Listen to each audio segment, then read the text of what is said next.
time on your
Guys, yan po yung palaka.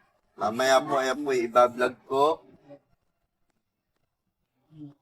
Yun. Salamat po, Thank tita. you. Thank you. Yun pa, oh, yun pa, oh. Ayun, oh, ha? Thank you, thank you. Salamat Thank you po, po. tita. Ito ang aking tamulot na palaka para po mamaya.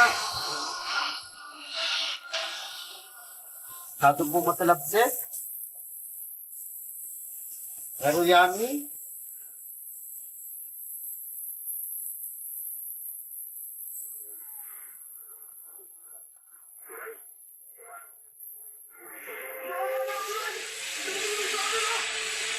Okay guys, ang video natin ngayon ay crispy palaka. Samahan natin ang isang malamig na Red Horse.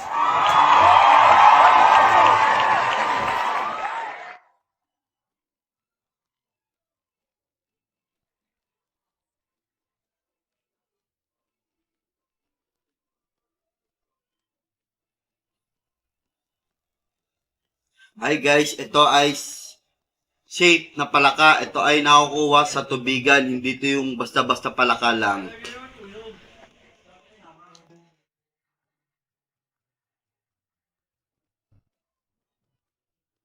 Mm.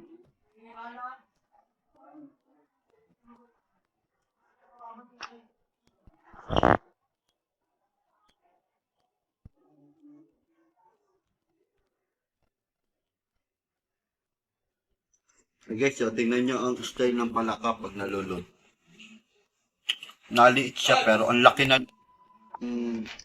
Pag naluto na yung palaka, ganito ang style niya. Pero yan.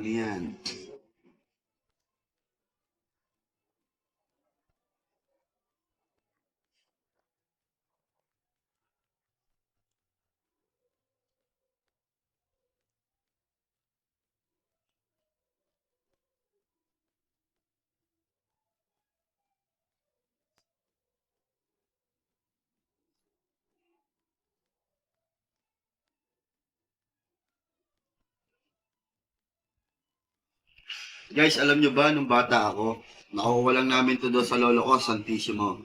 Inuhuli lang namin to. Napakasarap, lalo na pag ginataan. Ano to? Eh, ito guys, napakasarap nito. Adobo, tinola, ginataan. Ayan, lagi namin kinakain yung kami na Santissimo, yung kami napasyal pa doon. The best. Kaya ito ang una kong naisipang imukbang, itong palaka kasi ang sarap-sarap talaga. Tikman nyo to. The best. Wala kayong masasabi kung hindi ang sarap. Uulit-ulitin nyo yung lasa. Ayun lang ang masasabi ko sa palaka. Masarap pati pang pulutan, pang ulam, lahat.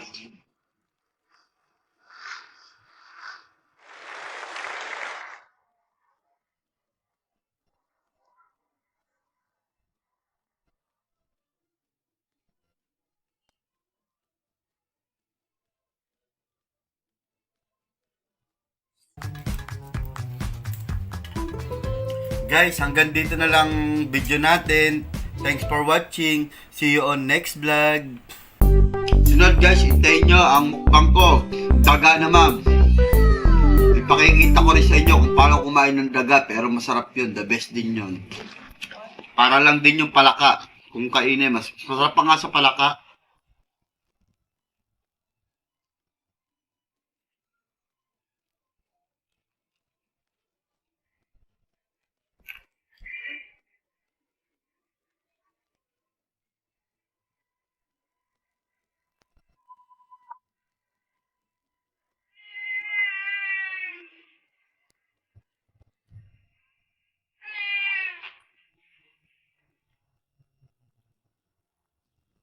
Sa totoo lang, mas masarap ang palaka kaysa sa manok.